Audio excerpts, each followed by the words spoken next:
Just நீங்கள் wash பண்ணாலே போதும். பாருங்கள், தொட்டாலே உடையும். இதை நீங்கள் இதில் நிஜமாகவே சொல்கிறேன், 5 நிமிஷத்தில் நீங்கள் ஈஸியாக செஞ்சிடலாம். இதுக்கு நான் இப்போ இதை போய் 2 தடவை வாஷ் பண்ணிவிட்டு கொண்டு வந்துடுறேன். நல்லா வாஷ் பண்ணிக்கோங்க. நல்லா வாஷ் பண்ணிவிட்டு எடுத்துகிட்டு வரேன். இப்போ நான் நல்லா வாஷ் பண்ணிட்டேன். வாஷ் பண்ணோன்னே பாருங்கள் எவ்வளோ சாஃப்டாகிடுச்சுன்னு. பார்த்தாலே உங்களுக்கு தெரியும். 2 தடவை வாஷ் பண்ணாலே போதும், அவ்வளோ சாஃப்டாயிரும்.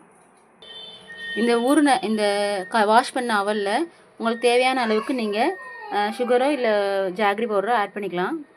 இப்போ நான் நாட்டு சக்கரை ஆட் பண்ணுறேன். நாட்டு சக்கரை, அதுக்கப்புறம் ஃப்ரெஷ்ஷாக துருவின தேங்காய். சரிங்களா? இப்போ எல்லாத்தையும் மிக்ஸ் பண்ண போகிறோம். இப்போ மிக்ஸ் பண்ணிவிட்டு காட்டுறேன்.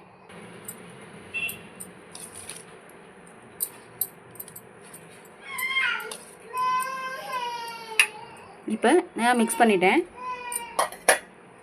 இதை நீங்கள் 5 நிமிஷத்தில் செஞ்சிடலாம். அந்த சாஃப்டான அவல் இருந்ததுன்னா போதும். ரியலி 5 மினிட்ஸில் செய்யக்கூடிய அவல் தான். ட்ரை பண்ணி பார்த்துட்டு